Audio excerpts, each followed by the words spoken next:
Palmer Auditorium was built in 1939. It was started in 1938, and there was a major hurricane on the East Coast in 1938, and so it blew down what was started and started all over again. This is a really great hall, an Art Deco hall designed by the same architect that designed and built the Empire State Building. It's of its time, but it's also a piece of modern architecture on a campus whose original buildings were rather Gothic.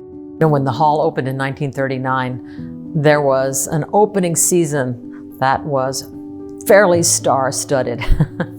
And there was the famous violinist Ephraim Zimbalist, there were the Ballet Russe of Monte Carlo, there was the pianist and harpsichordist Wanda Landowska. These are people had very high name recognition. I've heard about all the people who performed here, and it's just like, I wish I could have been here to see that. The building holds history. The building transforms those in it. To be in a place where you know greatness has been inspires more greatness. I remember reading in one of the copies of the College Voice a review by a student who had attended the opening night concert of this famous baritone, and just every aspect of how this place was lit up with energy and townspeople coming in, and how Conn felt like it had actually arrived. Idea really was that this was a hall that was going to be a benefit not just to the college but also to the community. What's wonderful about the hall now is that that's exactly what it continues to be.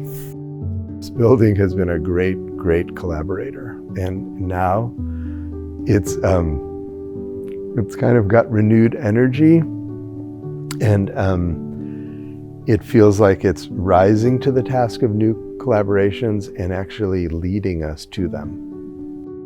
Every place now is a kind of designed encouragement. The whole layout of the orchestra here is so much more intimate. It brings everything to the stage, and the stage is brought to the audience.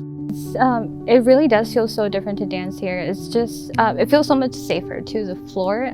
The floor was as hard as a rock.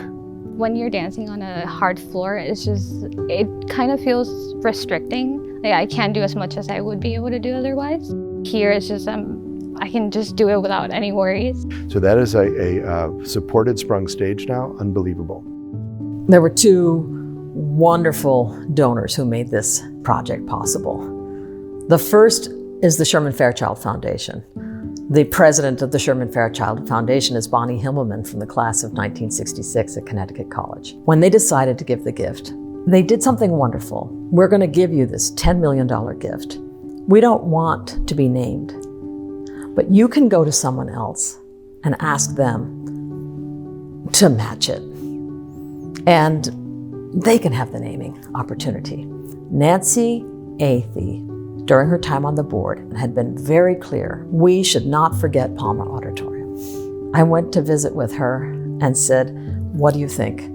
Would you match the gift? And about a week later, she called back and said, yes, we will. What I love about a hall that's 1,000 seat is that we can accommodate all the folks on campus who might want to come and open the doors to the public. That is how it's a benefit to the community. And I know how important that is to both Nancy and Preston, that this vision of a hall that opens its doors to the whole community is such an important benefit. The Athey Center for Performance and Research. People want to know, why performance and research? And I think one of the visions of this place is to recognize that performance is research. It's a place where students and professionals can fail, can try things out, can do their artistic research, and have that validated as a mode of exploration.